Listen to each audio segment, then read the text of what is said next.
20 years. Joining me now is New York Congressman and House Homeland Security Committee member John Katko. Congressman, good morning to you. Thank you so much for joining us. You were at the border. Happy St. Patty's Day. Yes, same to you. You were at the border, so I'm going to simply start by asking you to please tell us what you saw.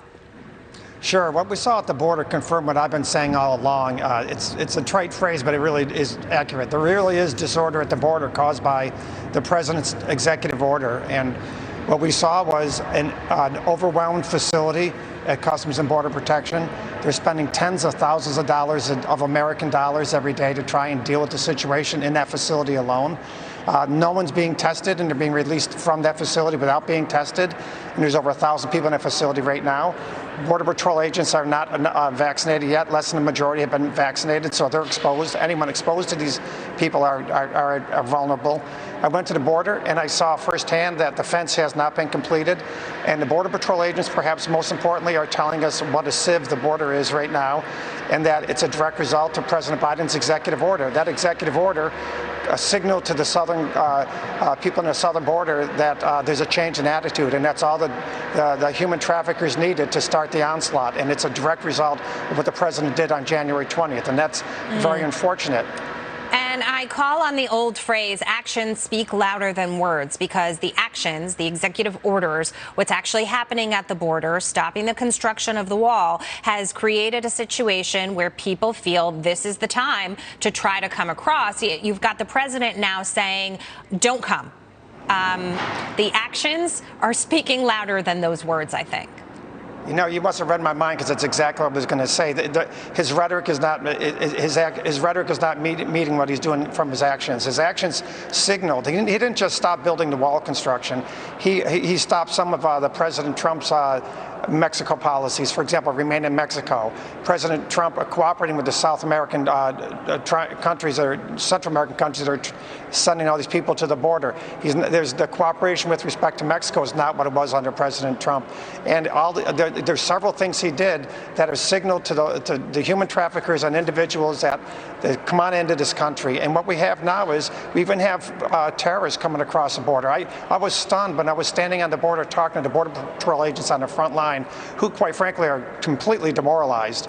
And they said to me that we even have people on the list. And I said, what do you mean people on the list? They said, we've seized people on a terror watch list. And so we went back and confirmed that with Customs and Border Patrol yesterday, that in fact they've had some seizures at the border of individuals on the terror watch list. Right. It's a very serious situation. It's going to get worse. Yeah, the previous administration was saying, while your case is pending, wait at home until you're cleared to come across. Giano, over to you.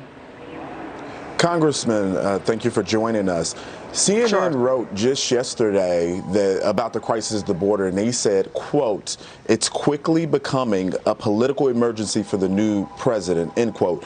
How are you seeing any pause on the policies in which Joe Biden was looking to implement via the executive order? Any maybe COVID testing, any social distancing, anything at all that's stopping the flow of folks coming into the country?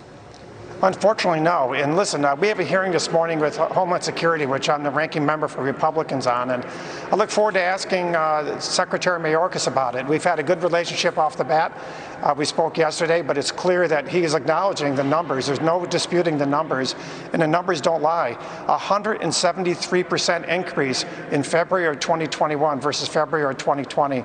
And that's a direct result of January 20th's actions by this administration to roll back a lot of what we did on the border. Look at, no one's saying that we don't need to fix immigration issues. No one's saying that we shouldn't have good, strong, legal immigration. Right. But every time someone walks across the border, they're committing a crime, technically. And that's just a fact. We got to acknowledge that. And got to acknowledge this crisis is going to get much worse. And Congressman, I just want to really quick get your take on the latest with New York Governor Andrew Cuomo. President Biden saying in an interview that Cuomo should resign if those allegations of sexual misconduct are proven against him. We've got 7 women that have come forward and accused Cuomo of inappropriate behavior. Cuomo says, you know, I'm not resigning. Your thoughts?